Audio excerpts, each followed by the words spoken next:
नमस्ते शर्मा जी। कहिए कैसे आना हुआ। दरअसल हमें अपना नया घर खरीदने के लिए आपकी सलाह की जरूरत है। बहुत अच्छा।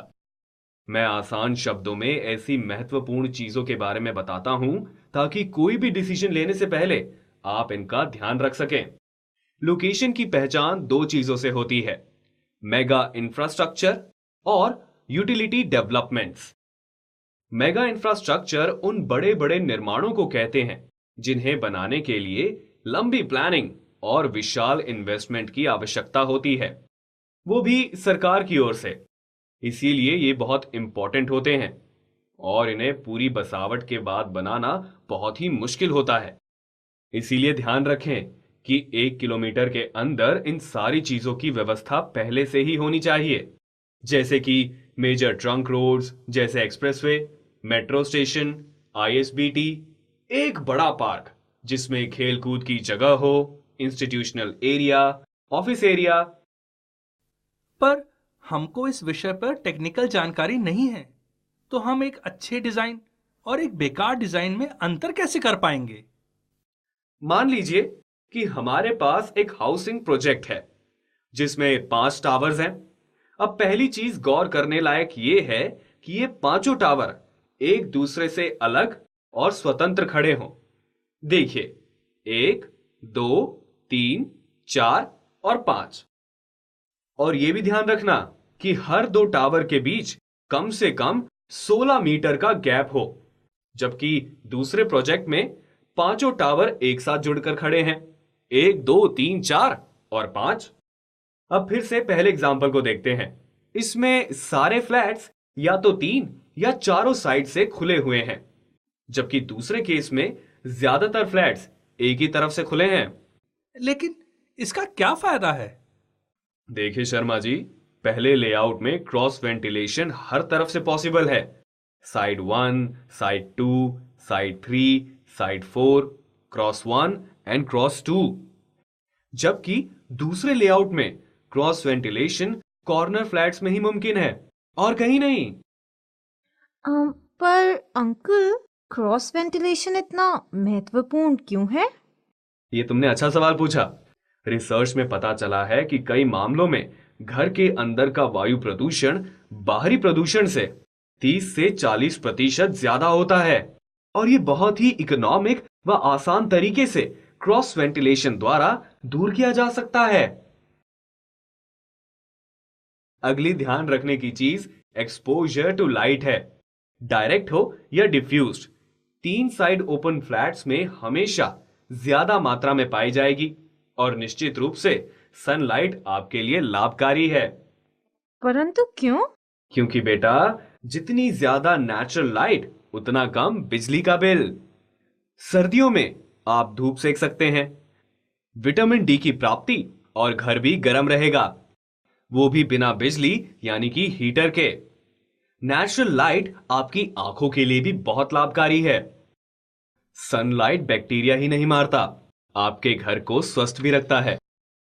साइट लेआउट में आपको यह अवश्य चेक करना चाहिए कि पार्किंग की क्या फैसिलिटी है, वो भी कॉम्प्लेक्स के अंदर।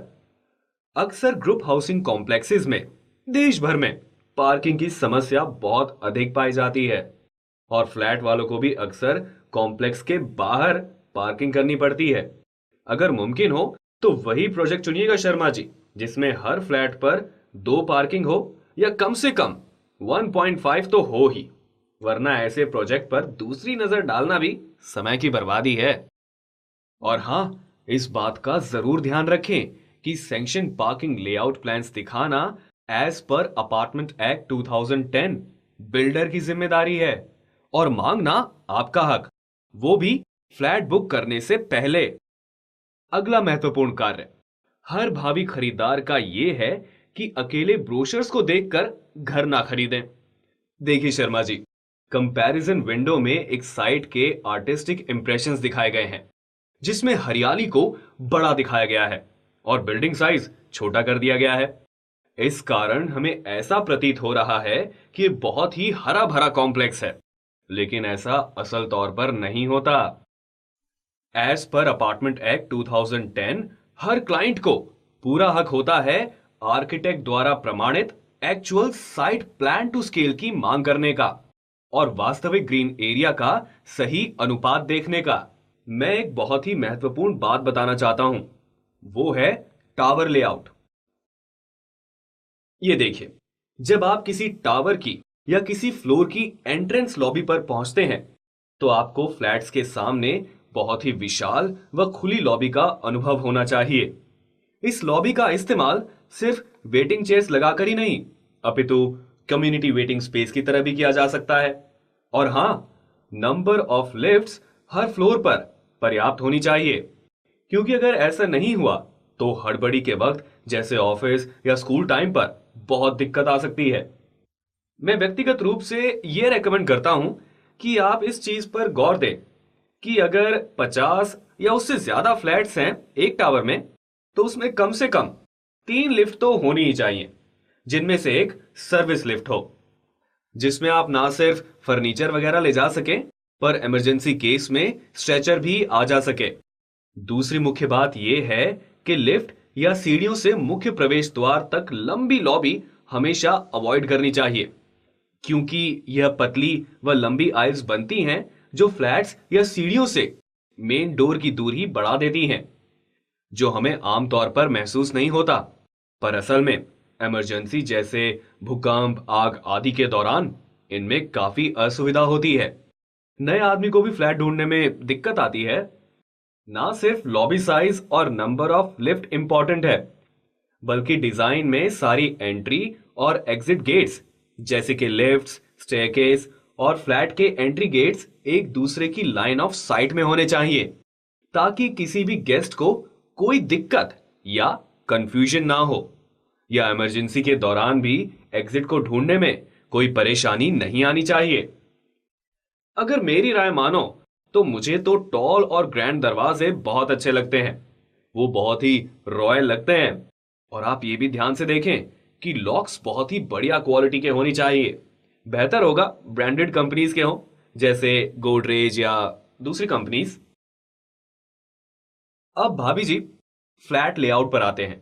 जैसे कि आप फ्लैट के मुख्य द्वार पर खड़े होते हैं, आपको सिवाय फॉयर के और कुछ नजर नहीं आना चाहिए। आप कभी नहीं चाहेंगे कि दूध वाला या कोई भी अनजान आदमी आपके घर में बिना मतलब ताक झाक कर सके। मैंने बहुत से नामचीन फ्लैट्स देखे हैं जिनमें ना कि सिर्फ ड्राइंग रूम, बल्कि डाइनिंग रूम, मास्टर बेडरूम और वॉशरूम भी दिखता है, वो भी बाहर खड़े खड़े। ये मेरे तजुर्बे से पूछो तो डिजाइनिंग का खराब तरीका है। ये ना कि सिर्फ एक व्यक्ति की प्रिवेसी डिस्टर्ब करता है, पर साथ ही सेफ्टी पॉइंट ऑफ व्यू से बहुत खतरनाक है। जब आप फ्लैट के अंदर पहुंच जाएं, तो सबसे पहले आता है ड्राइंग रूम, जो कि एक निश्चित रूप से एक तरफ से पूरी तरह खुला हो, जिसमें फुल हाइट ग्लास फसाड हो। इससे बाहर का अति सुंदर नजारा देखने को मिलेगा और उसके साथ नेचुरल लाइट भी आएगी।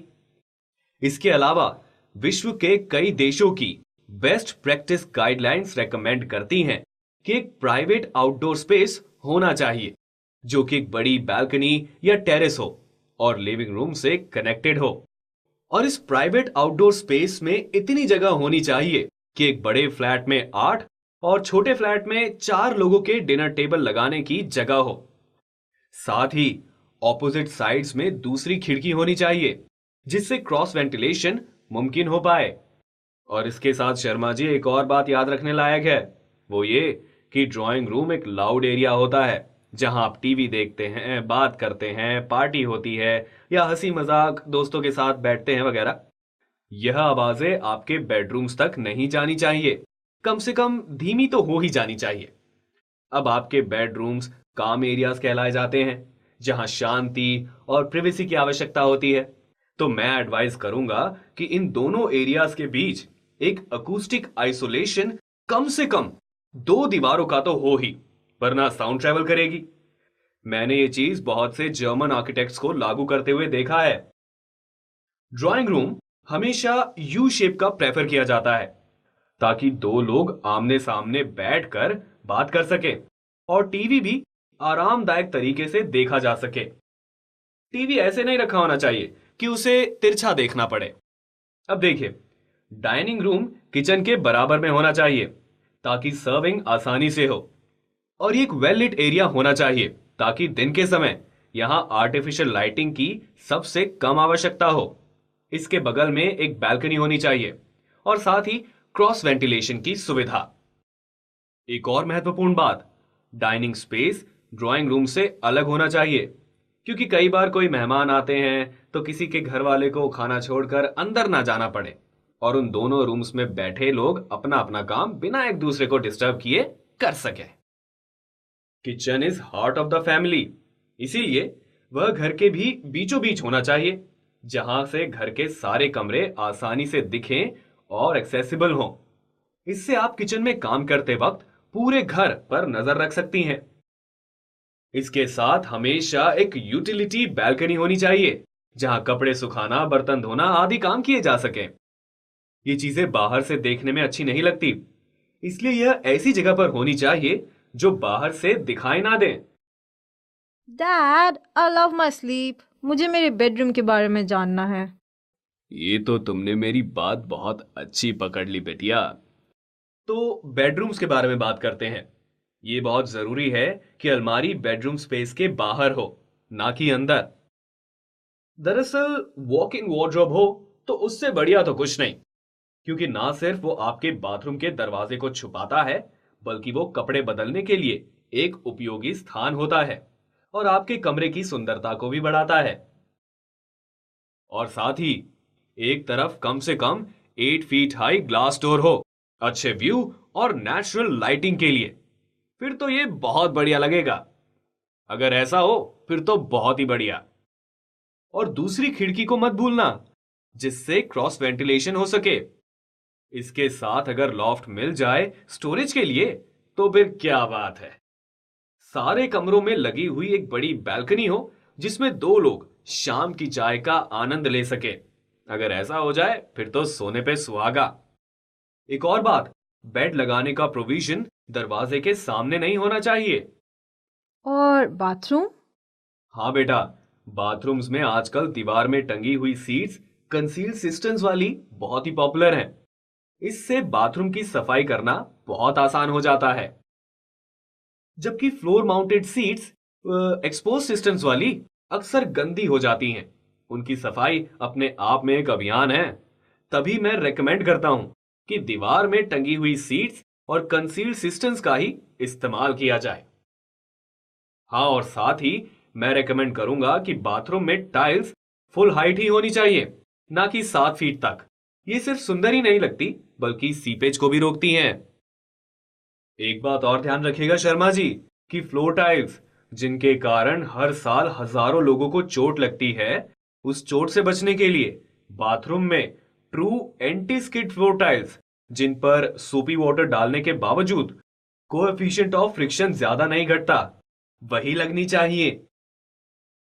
आप इसका सर्टिफिकेशन भी मांग सकते हैं, जिसमें मैन्युफैक्चरर द्वारा लिखित में होगा कि ये टाइल स्किड रेसिस्टेंट है या नहीं, इवन सोपी वाटर के केस में। कई दफा आपने खूबसूरत इमारतों को सीपेज के कारण बदसूरत होता हुआ देखा ही होगा। इस समस्या का समाधान है पाइपलाइंस, जो बैल्कनी से इजीली एक्सेसिबल हो। इसके कारण लीकेजेस इजीली डिटेक्ट हो सकते हैं और उनको सुधारा भी जा सकता है। जबकि शाफ्ट्स में हुई लीकेज बहुत दिनों तक पता ही नहीं चलती और आसानी से रिपेयर भी नहीं किया जा सकता। और जब तक सारी चीज का पता चलता है, तब तक नुकसान बहुत ज्यादा हो चुका होता है। ये तो एक तरह से बिल्डिंग के लिए कैंसर है। ये चीज बहुत गौर करने लायक है। अब तक मैंने अपार्टमेंट के डिजाइन पर चर्चा की है, पर किसी भी डिजाइन का मजबूत होना और स्ट्रक्चरली साउंड होना बहुत आवश्यक होता है। मैं आपको मिस्टर सिन्हा से मिलवाता हूं। वो एक स्ट्रक्चरल इंजीनियर हैं। किसी भी इमारत की संरचना कुछ मान्यताओं पर आधारित होती है। सबसे महत्वपूर्ण होता है भूकंप जोन और किसी क्षेत्र की वायु प्रवाह को जानना और समझना। भूकंप के बारे में अगर बात करें तो हिंदुस्तान 5 जोन्स में बटा हुआ है। जोन 1, जिसमें बहुत कम संभावना है भूकंप की, और जोन 5, जहां सबसे ज्यादा भूकंप आने की संभावना है। भूकंप की भविष्यवाणी एक आकलन है जो हर 10 साल में संशोधित किया जाता है। आज जो जगह जोन 4 में आती है, हो सकता है कि अगले संशोधन में जोन 5 में आ जाए। किसी भी इमारत की आयु कम से कम 90 से 100 साल ली जाती है, जिसके दौरान मूल्यांकन 10 बार संशोधित किया जा सकता है।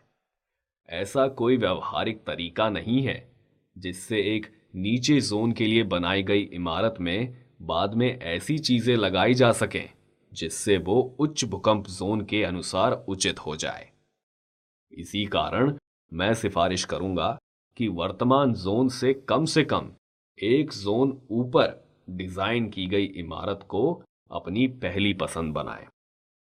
जैसे कि मान लीजिए, अगर आपका घर सीज्मिक जोन 4 में आता है, तो फिर सीज्मिक जोन 5 के हिसाब से बनी इमारत को ही चुनने का प्रयास करें।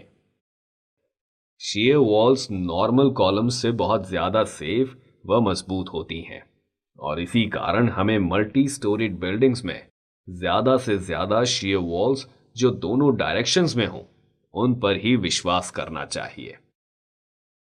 उसके अलावा दोहरे टफ एंड ग्लास सिर्फ हवा का प्रेशर ही नहीं बेयर करते, ये साउंड प्रूफ भी होते हैं और सेफ्टी पर्पस से भी ये बहुत ज्यादा अच्छे रहते हैं।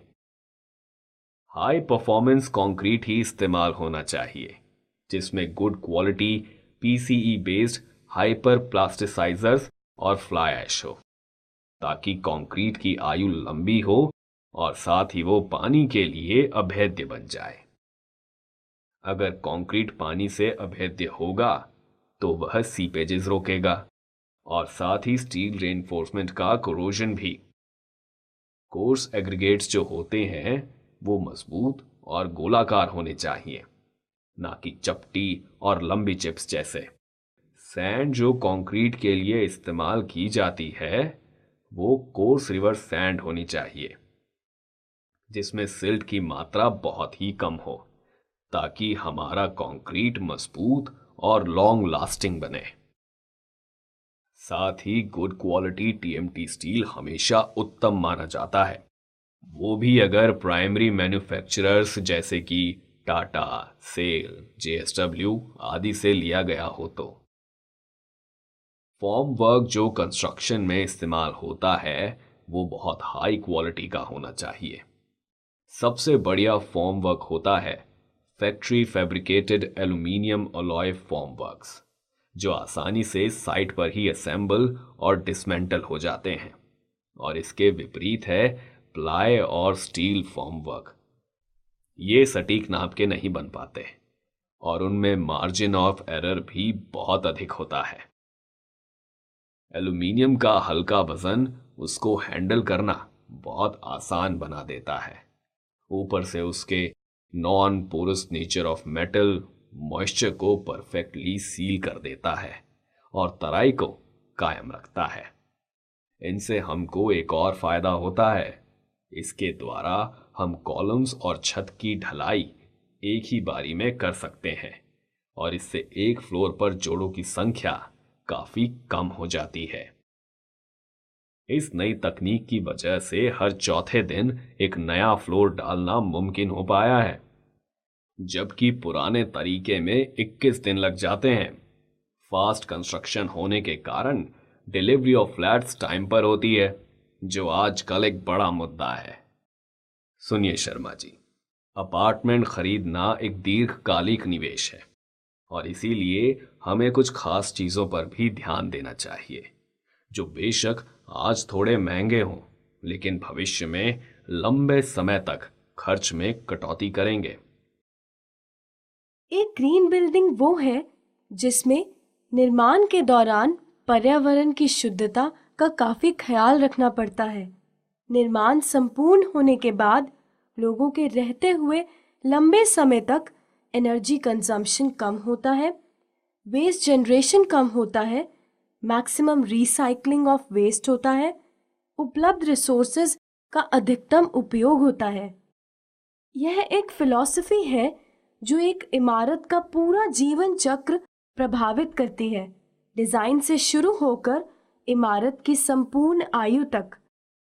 मटेरियल्स जो एक इमारत में इस्तेमाल किए जाएं, उनकी तापरोधक क्षमता ज़्यादा होनी चाहिए ताकि गर्मियों में एयर कंडीशनिंग के लिए और सर्दियों में हीटर चलाने के लिए आवश्यक बिजली की खपत 20 से 30% कम हो जाए।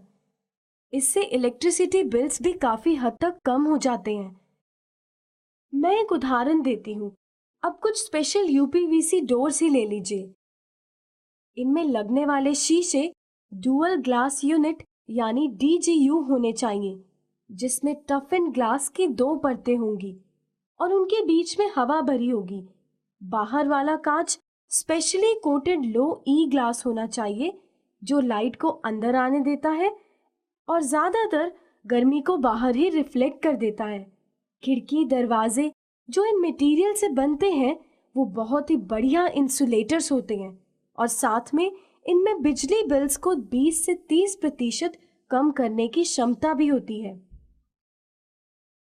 इसी तरह ब्रिक्स या ब्लॉक्स एरिएटेड होने चाहिए ताकि बेटर इंसुलेशन हो सके। AAC ब्लॉक्स इसी कारण इस्तेमाल होते हैं। बाहरी दीवारों पर जो पेंट होता है वो भी टेम्परेचर कम कर सकता है अगर अच्छी क्वालिटी का इस्तेमाल किया जाए। करीबन बाहर और अंदर में 5 से 7 डिग्री का अंतर हो सकता है। आपने महसूस किया होगा, नए पेंटेड घरों से बहुत ही स्ट्रॉन्ग स्मेल आती है। यह VOCs वॉलेटाइल ऑर्गेनिक कंपाउंड्स के कारण होता है। यह कई सालों तक इवेपोरेट करते रहते हैं और यह स्वास्थ्य के लिए हानिकारक होते हैं तथा ग्रीन बिल्डिंग कोड के अनुसार ऐसे VOC युक्त पेंट्स का इस्तेमाल वर्जित है। ये सब तो ठीक, लेकिन हम बच्चों को खेलने और हेल्दी एंटरटेनमेंट के लिए कुछ नहीं होना चाहिए क्या? हाँ, क्यों नहीं, जरूर। देखो, हर उम्र के व्यक्ति के तन, मन और आत्मा को ऊर्जा से भरने और थके हुए शरीर को तरोताजा करने के लिए उचित वातावरण और सुविधाओं की आवश्यकता है। इसके साथ खेलकूद, मनोरंजन, ज्ञान विज्ञान आदि के लिए उचित जगह का होना भी अत्यंत जरूरी है।